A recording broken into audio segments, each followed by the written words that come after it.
자, 오늘 말씀 제목은 죄를 바로 보라. 죄를 바로 보라는 거예요. 죄를 바로 보라. 혹시 여러분 몸이 좋지 않아서 병원에서 이런 권면을 의사 선생님에게 받아본 적 있습니까? 선생님, 요즘 몸이 이런 상황이 좀 뭐가 문제가 있는 것 같은데 정확하게 검사 한번 받아보면 어떨까요? 혹은 정기검진을 꼭 한번 받아보시겠습니까? 라고 그렇게 권면을 하고 그렇게 하도록 하죠. 자, 그럴 경우에 저 같은 경우에는 아닌 것 같아도 일반적으로 의사 선생님이 그렇게 말씀하시면 이 정기검진이나 특별한 그런 검진을 제가 동의하고 진행을 합니다. 자, 그럴 때 사람들은 여러 가지 반응을 한다고 그래요. 어떤 사람은 그냥 의사 선생님이 말한 대로 그 검진에 동의해서 이렇게 검진에 참여하기도 하지만 어떤 분들은 하지 않는데 그 이유 중에 하나가 혹시 검진을 했다가 나에게 정말 불치병이나 안 좋은 병이 발견되면 어떡하지라고 하는 그 걱정 때문에 검진을 하지 않는 분도 계신데요. 또 어떤 분들은 이렇게 생각하는데요. 내가 요즘 컨디션이 좋지 않고 요즘 스트레스를 많이 받아서 그래, 스스로 진단을 하고 이후에 괜찮아질 거야 라고 그렇게 생각을 하고 의사 선생님이 검진을 권면한 그것을 무시해 버린다고 합니다. 자, 여기에서 우리가 분명하게 이렇게 생각할 수도 있고 결정할 수도 있지만 분명 한 가지 사실이 있습니다. 내가 이것을 검진해서 혹시 안 좋은 병이 나오면 어떡하지, 불치병이 나오면 어떡하지, 위험한 병이 나오면 어떡하지 한다, 걱정한다 하고 걱정만 하고 검진하지 않는다고 그래서 그 병이 사라지는 게 아니에요. 또 거꾸로 괜찮겠지라고 그렇게 아무리 생각한다고 그래서 우리 몸 안에 있는 그 나쁜 병이 사라지지 않는다는 것입니다. 그냥 생각으로 괜찮겠지 했다고 해서 문제가 없는 게 아니라는 거예요. 우리는 그렇게 생각할 수 있지만 그러나 실제적으로 몸 안에서는 안 좋은 변화들이 우리들에게 일어날 수도 있습니다. 물론 여러 가지 어려운 점들이 있죠. 가서 피검사도 해야 되고 검진을 하다 보면 가서 건강검진 하다 보면 여기 가라 저기 가라 시간도 많이 걸리기도 하고 밥도 굶어야 되고 저는 개인적으로 고통스러운 게요. 그거더라고. 이렇게 그 밤새도록 그 약 먹는 거 있잖아요. 이게 속을 비워야 되니까, 대장을 비워야 되니까 물을 엄청 많이 먹는 거, 그 다음에 좀 메스꺼운 그 약을 섞어서 먹는 그게 너무나도 힘들더라고요. 그래서 이런 검진이 있을 때마다 사실 가장 두려운 것은 검진의 순간이 아니라 저는 개인적으로 그것이 싫더라고요. 이게 검진을 하다 보면 이런 여러 가지 어렵고 힘든 그런 과정들이 우리들에게 있습니다. 그럼에도 불구하고 병은 빨리 발견하는 게 사람들에게, 우리에게 이롭습니다. 왜냐하면 어떤 병들은 시간 싸움이거든요.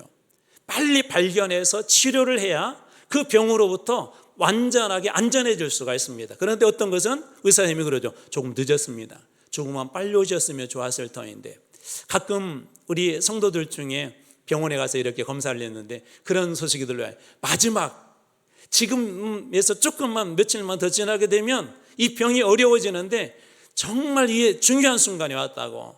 이 시기를 놓쳤다면 이 어려워져서 치료도 어렵고 회복도 어려운데 너무 잘 왔다고 그런 얘기를 들으면 제 마음도 이렇게 기쁘더라고요. 병도 어떤 의미에서 보면 시간 싸움입니다. 자, 그렇다면 왜 오늘 제가 이런 병에 대한 이야기를 할까요? 먼저 어제 이야기로 들어가서 오늘 말씀으로 좀 이어보겠습니다. 자, 우리 어제 보았던 말씀 혹시 기억나세요? 요한복음 몇 장 몇 절이었었죠? 3장 16절이었죠. 안 보고도 다 아실 수 있겠죠. 하나님이 세상을 이처럼 사랑하사. 같이 한번 해보겠습니다. 혹시 나는 아직도 못 외웠어요 그러면 이거 보셔도 괜찮고요. 같이 한번 해보겠습니다. 시작. 하나님이 세상을 이처럼 사랑하사 독생자를 주셨으니 이는 그를 믿는 자마다 멸망하지 않고 영생을 얻게 하려 하심이라. 그래서 우리는 하나님이라는 것에 말씀드렸고 사랑하사라는 그런 말씀을 여러분들에게 말씀드렸고 또 하나님이 사랑하신 그것이 세상이라는 이야기를 여러분들에게 나누었습니다. 그러면서 중요하게 한 문장으로 이렇게 고백했어요. 한번 따라서 해볼까요? 나는 하나님의 사랑을 받은 사람입니다. 나는 어떤 존재라고요? 하나님의 사랑을 받은 존재라는 거예요. 세상에서는 가격표를 매기도 이렇게 공부 못하냐, 공부를 가지고 가격표를 매기고요. 또 직장을 가지고 어느 직장에 다니냐, 대기업에 다니냐, 중소기업에 다니냐, 아니면 이름도 없는데 다니느냐, 그런 걸 가지고 매기기도 하고 또 연봉이 얼마냐, 그런 것을 가지고 가격표를 매기지만 하나님은 그런 거 없어요. 하나님께서 가장 먼저 우리를 대하는 첫 번째 태도, 하나님이 우리를 보시는 가장 중요한 복음의 시작은 바로 하나님께서 여러분 한 분 한 분을 사랑하신다는 거예요. 세상적으로 볼 때 쓸모없는 것처럼 보일 수도 있어요. 세상적으로 볼 때 실패한 자처럼 보일 수도 있어요. 세상적으로 볼 때 루저처럼 이제 더 이상 이 세상에 쓸모없는 그런 사람처럼 보일 수도 있지만 하나님은 그렇게 보지 않고 하나님은 우리 모든 한 사람 한 사람을 그렇게 사랑하신다고 그렇게 이야기합니다. 자, 그렇다면 하나님께서 우리를 그렇게 사랑하셨다면, 자, 이렇게 한번 바꿔볼게요. 여러분 부모님들이 한번 우리 다음 세대 친구들 한번, 여러분들 한번 빨리 속으로 생각해 보세요. 목사님 물어볼 수 있을 거예요. 여러분 부모님들이 여러분을 사랑한다고 하면 무엇을 주면 좋겠어요? 세연아, 무엇을 주면 좋겠어? 엄마가 세연이 사랑하는 것 같아? 세연이 사랑하는 것 같아? 진짜? 의심 없어? 자, 그러면 세연이를 엄마가 진짜 사랑한다면 엄마가 뭘 줬으면 좋겠어? 아파트 한 채? 어떤 거? 아무거나 괜찮아. 혹시 사줄 수도 있어, 엄마가. 사랑은 아무것도 바라지 않는 거기 때문에 기대하지 않는구나. 우리 조금 중고등부로 한번 올라가. 중고등부로 한번 올라가 보겠습니다. 중고등부. 우리 중고등부. 저기 서련이 오늘 같은 집 한번 시켜보겠습니다. 서련아, 서련이는 엄마 아빠가 서련이 사랑하는 것 같아? 좋아. 자, 그러면 정말 사랑하니까 엄마 아빠가 뭘 줬으면 좋겠어? 사랑하니까.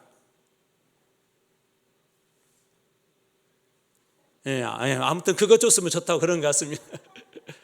아마 우리는 엄마 나 사랑하지, 아빠 사랑하지, 그러니까 나 이것 줘, 저것 줘. 우리는 그럴 수 있잖아요. 하나님이 정말 우리 사랑한다면 여러분들에게 물어볼게요. 여러분들은 뭘 받고 싶으세요? 우리 김남섭 안수 집사님, 하나님께서 집사님 사랑하신다면 집사님 뭘 받고 싶으세요? 얘기 잘 하셔야 돼요. 네? 죄 용서. 너무 이게 정답에 가까워진 얘기를 하는데 어떤 친구는 이렇게 얘기하다. 하나님 저 정말 사랑하세요. 요즘 저희 집이 없잖아요. 정말 사랑한다 하니까 집 한 채 주세요. 하나님 저 정말 사랑하신다면서요. 저희 아빠가 요즘 건강이 너무 안 좋은데 아빠 건강 좀 주세요. 하나님 정말 저희 가정 사랑하세요? 사랑하신다면 우리 아이들 요즘 취업 어려운데 취업 좀 시켜주세요. 우리는 먼저 그런 것들을 이야기할 것 같아요.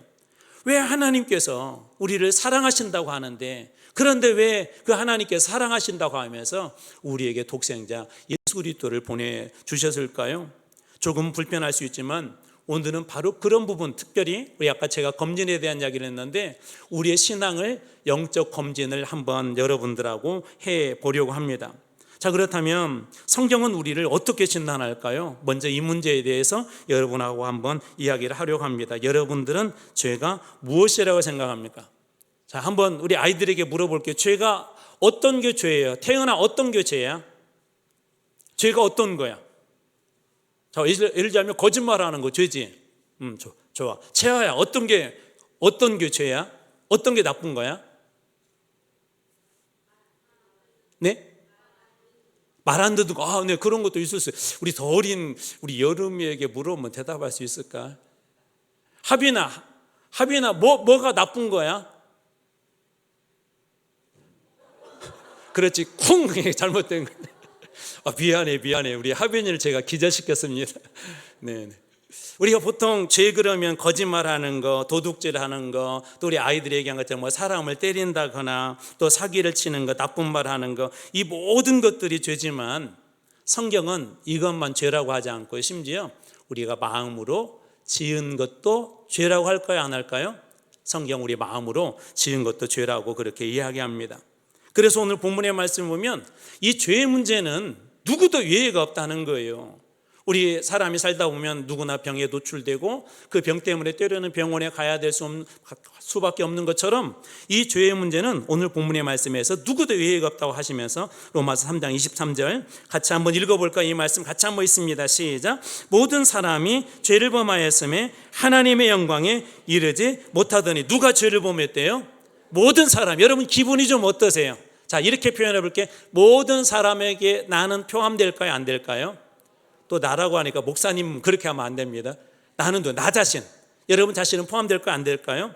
다 포함이 됩니다.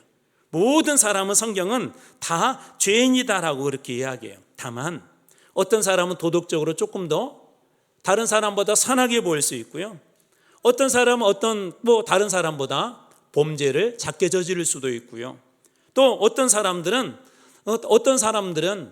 또 다른 사람보다 이 말을 나쁘지 않게 할 수는 있지만 정도의 차이지, 모든 사람들은 하나님 앞에 모든 사람은 다 죄인이라고 합니다. 사실 이런 이야기들을 믿지 않는 분들에게 하면 되게 기분 나빠합니다. 어떤 분들은 뭐라고 얘기하냐면 나는 무엇 없어도 살 사람이라고 이야기하죠. 법 없어도 살 사람이. 아니, 정말 그런 분들 계시는 것 같아요. 예수 믿지 않은데도 정말 선하게 법 없어도 살 수 있는, 정말 그렇게 살고 있는 그런 분들을 보는데, 아니 그런 분들 앞에 우리가 당신 죄인입니다, 우리 모두는 죄인입니다 라고 할 때 그분은 상당히 기분 나빠할 거예요. 또 그렇게 이야기할 겁니다. 아니 나는 죄를 짓지 않았는데 당신도 알다시피 많은 사람들이 나는 법 없어도 살 수 있는 사람이래. 심지어 우리 집에 있는 아내도 자식들도 아빠는 법 없어도 살 수 있는 사람이야 라고 그렇게 이야기를 하는데, 내가 죄인이라고 그렇게 선하게 살아온 사람들조차도 이런 이야기를 들으면 결코 인정하지 않을 것입니다. 그런데 성경은 뭐라고 이야기하냐면 모든 사람이 다 죄를 지었대요. 그 이야기는 우리가 잘 아는 것처럼 아담과 하와까지 올라가 봐야 합니다. 아담이라는 것은 이 어떤 뜻이냐면 사람이라는 그런 뜻도 있어요. 그대로 직역하자면 아담이 이름이기도 하지만 사람이라는 뜻도 있습니다. 그다음에 아담은 대표성이 있다고 그랬죠. 아담과 하와가 우리가 잘 아는 것처럼 하나님께서 선악을 알게 하는 나무 열매를 따먹지 말라고 했는데 그들이 따먹게 되죠. 하나님의 말씀을 어기고 불순종한 것입니다. 그리고 그 결과 아담과 하와의 죄로 말미암아 이제 모든 인류, 아담의 후손들은 다 죄 가운데 거하게 된 것이죠. 그래서 오늘 본문의 말씀에 보면은 그래서 모든 사람들이 다 죄인이라고 그렇게 이야기하고요. 또 하나, 모든 사람이 죄를 범하였음에 하나님의 무엇에 이르지 못한다고요? 영광에 이르지 못한대. 도대체 이 하나님의 영광이 뭘까요? 쉽게 얘기하자면 하나님과 우리의 관계가 완전히 깨어져 버린 거예요. 하나님과 우리의 관계가 완전히 깨어진 상태, 하나님께서 주신 은혜, 하나님께서 주신 축복을 누릴 수 없는 그런 상태에 우리가 이르렀다고 합니다. 이 죄라는 단어가 참으로 재미있는데요, 헬라어로 여러분들에게 몇 번 설명했죠. 하마르티아라고 그래요. 하마르티아. 이 원래의 뜻은 관역에서 빗나갔다라는 뜻입니다. 관역에서 빗나갔다 그럴 때 저 그림에 보는 것처럼 저 정도면 올림픽에서는 점수가 주어지죠. 10점, 9점, 저 몇 점인가요? 8점인 것 같아요. 올림픽에 점수를 주지만 관역에서 빗나갔다는 것은 단순히 그걸 얘기하는 정중앙을 이야기하는 겁니다. 그래서 하마르티아라고 하는 원래 뜻은 관역에서 빗나갔다라는 그런 그 의미가 있습니다. 자, 그것을 성경은 죄라고 그래요. 자, 그러면 관역에서 빗나갔다는 게 뭘까요? 먼저 이 말씀을 다시 한번 읽어보겠습니다. 로마서 3장 23절 다시 한번 읽습니다. 자, 모든 사람이 죄를 범하였음에 하나님의 영광에 이르지 못하더니, 자, 죄를 범함으로 어디에 이르지 못했다고요? 하나님의 영광에 이르지 못했대요. 그래서 관역에서 빗나간 삶, 죄의 결과는 어디로 이어질 수밖에 없냐면 하나님의 영광에 결코 다다를 수가 없습니다. 하나님의 영광이라는 건 뭐냐면 우리가 하나님을 사랑하고 하나님을 기쁘게 하고 하나님의 뜻대로 사는 삶을 이야기해요. 그게 죄를 범한 사람은 하나님의 뜻대로 살 수 있을까요? 없을까요? 없습니다. 죄의 문제를 해결하지 않으면 우리는 하나님의 뜻대로 살 수가 없어요. 죄의 문제를 해결하지 않으면 하나님께 기쁨이 될 수가 없습니다. 죄의 문제를 해결하지 않으면 우리는 결코 하나님 앞에 순종할 수가 없습니다. 왜냐하면 죄는 관역에서 빗나간 것, 하나님 앞에 불순종하는 삶이 자연스러운 그 죄인 거예요. 자연스러운 그 죄인 겁니다. 쉽게 이야기하자면 자동차 연료통에 연료가 비워졌으면 그 차는 달리지 못하는 게 당연하죠. 이게 꽃이, 여기 나무가 이렇게 잘려버리게 되면 잠시 동안은 살아있지만 이 나무가 죽을 수밖에 없는 것처럼, 뿌리가 없는 나무는 죽는 것이 당연한 것처럼 죄를 가지고 있는 사람, 모든 사람이 죄를 범했는데 그 모든 사람들은 하나님께 기쁨이 될 수도 없고 하나님의 영광을 드러낼 수도 없고 하나님의 뜻대로 살 수도 없는 바로 그러한 상태가 바로 이 죄의 상태인 겁니다. 원래 우리는 어떤 존재로 만들어졌습니까? 하나님의 영광을 드러내는 그런 삶으로 하나님께서 우리를 만드셨죠. 여기에서 하나 또 중요한 것이 있습니다. 자, 그렇다면 우리의 사역이나 우리의 삶에서도 하나님의 영광을 드러낸다고 하는데 여기서 하나 중요한 것이 있어요. 열심보다 방향이 중요합니다. 무슨 얘기냐면 우리가 서울을 가려고 하는데 열심히 자동차를 몰고 반대 방향으로 가면 안 되죠. 그렇죠. 열심도 중요하지만 열심보다 중요한 것은 그 방향이에요. 내가 예수도 믿고 하나님을 믿는다고 하면서 반대 방향으로 간다면 어떻게 될까요? 지난번에 설명드린 것처럼 내비게이션은 이리 가라고 하는데 그리 가지 않고 아니야 나는 이쪽이 좋아하고 반대로 계속 간다면 그 결과 목적지에 도달할 수 없는 것처럼 죄의 특성은 하나님의 영광에 그렇게 도달하지 못하게 합니다. 열심히 살 수도 있죠. 돈도 열심히 벌 수도 있고 성실하게 살 수도 있고 누군가에게 선한 일을 하며 살 수도 있고 또 교회 예배나 모든 프로그램에 열심히 참여할 수도 있습니다. 그런데 그때 그 목표, 그 방향이 누구의 영광을 위하는 거냐는 거예요. 내가 열심히 봉사하는 게 누구를 드러내기 위함이냐는 거예요. 나를 사람들에게 드러내기 위함인지 아니면 하나님의 영광이 드러나는지. 그래서 열심도 중요하지만 방향이 그래서 중요한 것입니다. 나를 드러낸다는 것은 뭐예요? 내가 왕이 되는 거예요. 내가 주인이 되는 거예요. 그러나 주님이 드러난다는 건 뭐예요? 주님은 나의 왕이시라는 거예요. 주님이 드러난다는 건 뭐예요? 주님이 우리 주인이라는 거예요. 근데 죄의 문제는 결코 주님께 영광을 돌리지 못하게 합니다. 죄는 하나님의 뜻을 드러내지 못하게 합니다. 죄는 결코 하나님의 영광에 도달하지 못하게 합니다. 오히려 죄는 우리 자신을 더 자랑스럽게 드러내게 만듭니다. 그래서 이 사람들이 부르는 18번 유행가가 있다고 그러죠. 내 인생은 누구 것? 나의 것.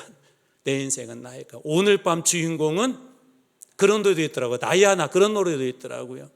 여러분 오늘 이 저녁에 우리 기도의 주인공 우리 주님이 되시길 주님의 이름으로 축원합니다. 이 기도에 가장 높임받을 분은 우리 주님이세요. 여러분 기도할 때 주님의 이름이 그렇게 높임받기를 원합니다. 죄가 들어오면은요 우리는 주님은 보이지 않아요. 주님은 보이지 않고 세상과 나만 보입니다. 그러나 우리 안에 하나님의 은혜가 들어오고 우리 안에 하나님의 영광이 들어오면 세상과 나는 관계없고 오직 누구만 바라보여? 구속한 주만 바라보게 되어 있습니다. 죄는 이처럼 그렇게 우리로 하여금 하나님으로부터 멀어지게 하죠. 죄의 특성이 있어요.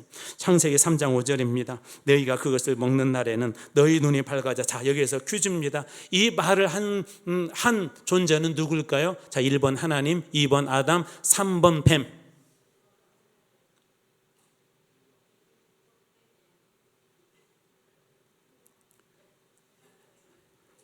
처음부터 다시 다 가르쳐야 되는데 이거. 네, 맞습니다. 뱀입니다.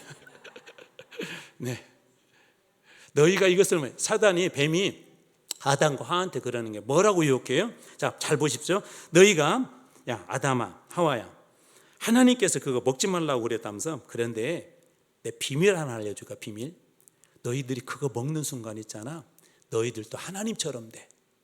너희들도 하나님처럼 돼. 누구처럼 된다고요? 하나님과 같이 되어서 너희들도 선악을 분별하는 그런 존재가 될 수 있어요. 하나님처럼 된다고. 이들에게 다가온 첫 번째 유혹은 뭐예요? 그 주인의 자리에 누구를 앉히는 거예요? 우리를 앉히는 거예요. 여러분 죄의 큰 유혹 중에 하나는 뭐냐면 나를 자꾸 주인의 자리에 앉히려고 하는 것입니다. 죄의 결과 어떻게 됐죠? 창세기 3장 8절. 자, 이 말씀은 제가 읽어드릴게요. 자, 그들이 그날 밤에 이걸 잘 구분하시. 그들이 그날 밤 바람이 불 때, 자 여기에서 그들은 누구 얘기할까요? 그렇죠. 아담과 하와가 그날 밤에 죄를 범하고 그날 밤에 자 바람이 불 때 선선한 것 같아요. 지금 요즘 조금 어제부터 조금 선선해졌더라고요. 좀 시원해져서 동산을 이렇게 바람이 불 때 동산을 건너시는 여호와 하나님의 소리를 듣고 하나님의 소리를 들었대요. 그 다음에 어떻게 반응합니까? 아담과 그의 아내 하와가 여호와 하나님의 낯을 피하여 동산 나무 사이에 어떻게 했다? 숨어버렸대요. 죄를 지은 인간의 모습은 누구를 피할까요? 하나님을 피해요. 아까 검진 얘기하면서 몸에 큰 문제가 있는 것 같은데 이 검진을 받으면 두려워하는 분들이 계시다고 그랬죠. 혹시 진짜 내 병이 그것으로 확증되면 어떡하지? 진짜 그 병이 되면 어떡하지 하고 어떻게 해요? 의사선생님으로부터 숨어버리고 병이 아니라고 숨어버리는 것처럼 아담과 하와는 하나님의 소리를 듣고 하나님께서 복되게 하신 그 인생들이 하나님으로부터 숨어버립니다. 하나님으로부터 도망쳐버립니다. 우리 아이들 가만히 보면 어렸을 때 보세요. 아이들이 이렇게 조금 걷기 시작하고 이렇게 뭐 제작한다고 하잖아요. 아이가 방에 들어갔는데 조용하면 뭔가 문제 있는 거예요. 뭔가 제작 부리고 있는 겁니다. 그런 것처럼 조용히 숨어버린 거예요. 아담과 하와가 그렇게 숨어버린 것입니다. 청소년들도 비슷하죠. 부모님에게 보여주기 싫은 것이 생기죠. 그래서 휴대폰 좀 보자 그러면 빨리 꺼버리기도 하고. 어른들도 남다르지 않습니다. 남에게 보여주고 싶은 그런 모습만 보여주죠. 그것이 바로 창세기 3장의 우리의 모습이에요. 그래서 죄는 하나님으로부터 숨게 만들어요. 자동적으로 자꾸 숨어가게 만들어버립니다. 왜 그렇습니까? 하나님에게 멀어졌기 때문에 그래요. 이사야도 비슷한 얘기를 하는데 이사야 59장 2절 말씀, 오직 너희 죄악이 너희와 너희 하나님 사이를 갈라놓았고, 하나님과 우리 사이를 무엇이 갈라놓았다고요? 죄악이 갈라놓았대요. 여러분, 죄는 하나님과 우리의 사이를 갈라놓습니다. 마치 이 나무가 잘린 것처럼, 잘리게 되면 그 후에는 뿌리가 없는 나무는 죽은 것이죠. 죄는 하나님과 우리의 사이를 그렇게 잘린 나무처럼 그렇게 갈라놓는다라고 그렇게 이야기합니다. 그래서 죄를 지은 인간은 하나님을 떠나 있고 겉으로는 살아있으나 그러나 진짜 죽은 그런 존재가 됩니다. 겉으로는 열심히 이 회사도 다니고 또 직장 생활도 하고 학생들은 공부도 하고 또 막 이렇게 취업 준비도 하고 나름대로 열심히 살지만, 여행도 하고 그렇지만, 그러나 죄는 아무리 그렇게 우리가 열심히 살고 아름답게 살게 보이고 세상 사람들이 볼 때 행복하게 산다 할지라도 생명의 하나님과 끊어져 살기 때문에 그 끝은 멸망에 이를 수밖에 없습니다. 이것이 죄의 비참함입니다. 그것은 어느 누구도 예외가 없습니다. 그래서 오늘 로마서 6장 23절에는 그것을 단도직입적으로 이렇게 이야기합니다. 죄의 삭슨, 죄의 값은 무엇이라고 하십니까? 사망이에요. 저는 여러분들이 이 값을 받지 않기를 주님의 이름으로 축원합니다. 죄의 삭은 사망이래요. 여기서 사망이라는 말이 원래 뜻이 뭐냐면 월급, 급여, 그런 뜻이 있어요. 한 달 동안 열심히 직장에서 일하면 거기에 맞는 대가에 맞는 월급이 나오고 급여가 나오는 것처럼 죄도 반드시 하나님 앞에서 이 월급의 때가 있다, 급여의 때가 있다는 거예요. 그때가 되면 그런 날이 온다는 것입니다. 마치 죄는 처음에 신용카드처럼, 우리들에게 신용카드처럼 이렇게 다가오죠. 신용카드 막 쓸 때는 즐겁습니다. 편합니다. 행복합니다. 그런데 나중에 뭐가 날라와요? 이제 그게 날라오죠. 돈 내라고 명세서가 날라옵니다. 근데 죄의 명세서 끝에는 가장 큰 글씨로 이렇게 써 있습니다. 사망. 당신이 치료해야 될 죄의 값은 사망입니다. 야고보서 1장 15절 말씀도 보십시오. 욕심이 잉태한즉 죄를 낳고 죄가 장성한즉 무엇을 낳느니라? 사망을 낳느니라. 왜 예수님을 우리들에게 그렇게 보내주셨을까요? 하나님 우리를 사랑하신다고 하는데 왜 보내주셨을까요? 하나님 앞에 사랑받아야 될 우리 존재가 죄 때문에 하나님의 영광에 이르지 못하고 죄 때문에 우리가 죽을 수밖에 없는 그런 인생이기 때문에 예수님을 우리에게 보내주신 거예요. 저는 병원에 신방할 때마다 가슴이 아픈 장면들을 가끔 이렇게 보게 됩니다. 아주 오래전에 인큐베이터에, 낳자마자 인큐베이터로 간 아이들에 대한 그런 다큐를 본 적이 있는데 지금도 다른 내용은 생각나지 않은데 그 장면 중에 딱 하나가 제 머릿속에서 영상으로 이렇게 남아 있습니다. 태어난 지 바로 태어나자마자 인큐베이터로 갔는데 이 아이의 삶이 아주 위험했어요. 의사 선생님은 이 아이가 길게 살아야 10일 산다고 그랬어요. 엄마 아빠는 24시간이 모자라 늘 아이를 찾아가고 아이의 막 이름을 불러주고 가서 손을 만져주고 또 그들이 하나님을 믿는지 어떤 신을 믿는지 모르겠지만 자기가 믿는 신에게 막 기도하고. 근데 3일 만에 이 아이가 죽었어요. 아직 이름도 주민등록도 없었죠. 제 머릿속에 남은 장면은 뭐였냐면 이제 싸늘하게 식어버린 아이를 아빠가 가슴에 품고 엘리베이터로 향하는데 그 뒷모습이 아직도 제 마음속에는 영상으로 남아 있습니다. 아마 우리 중에도 그런 가슴 아픈 이야기들이 있을지 모르겠어요.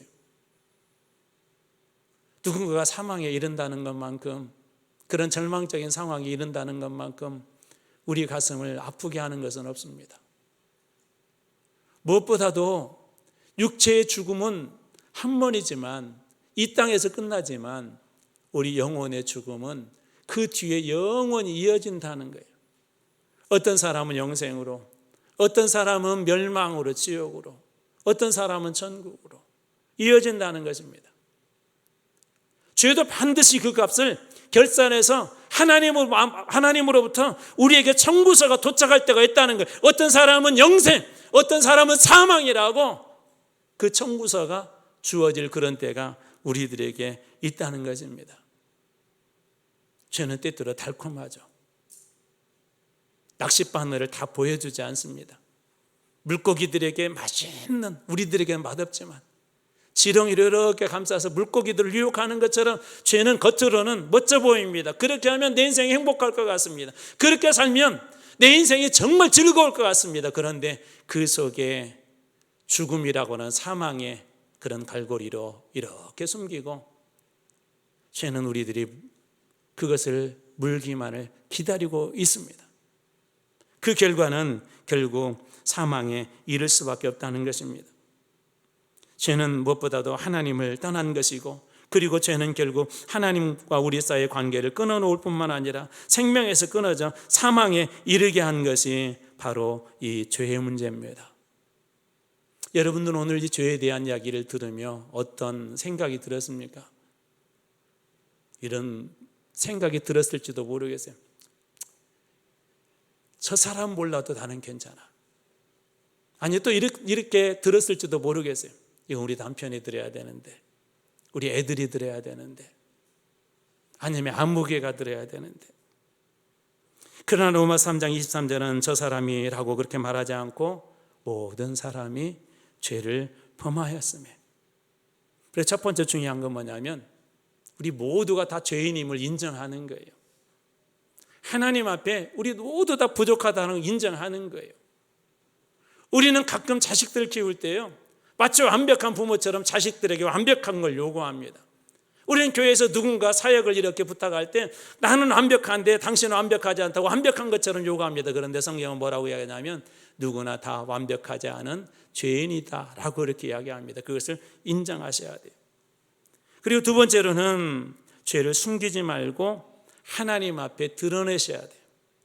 그 문제에 대해서 회개하셔야 돼요. 왜 그러냐면 내일 그 문제에 대해서 다시 한번 정확하게 다루겠지만, 이 죄의 문제를 해결할 수 있는 그 유일한 길은 우리 예수 그리스도밖에 없기 때문에 그렇습니다. 죄의 문제를 해결하지 못하면 사망이지만 유일하게 해결할 수 있는 것은 바로 예수 그리스도밖에 없기 때문에 그래요. 그래서 오늘 우리들에게도 이 저녁에 혹시 구원의 확신이 없다거나 혹시 아직 예수 그리스도에 대한 온전한 믿음이 없다면 여러분들이 이 죄의 문제를 반드시 하나님 앞에 고백하시기 바랍니다. 이렇게 고백했으면 좋겠어요. 누가복음 18장 13절 말씀, 세리는 멀리 서서 눈을 감고 눈을 들어 하늘을 쳐다보지도 못하고 다만 가슴을 치며 이르되, 이렇게 그는 기도합니다. 하나님이여 불쌍히 여기소서, 나는 죄인입니다. 하나님이여 불쌍히 여겨주십시오, 나는 죄인입니다. 하나님 저를 불쌍히 여겨주십시오, 나는 죄인입니다. 예수님은 죄인이라고 고백한 이 세리의 기도를 들어주셨다라고 합니다. 오늘 하나님께서 우리들에게 묻고 있는 문제가 이것입니다. 죄를 바르게 바라는 거예요. 다른 사람에게 적용하지 말고 먼저 나에게 똑바로 바라는 거예요.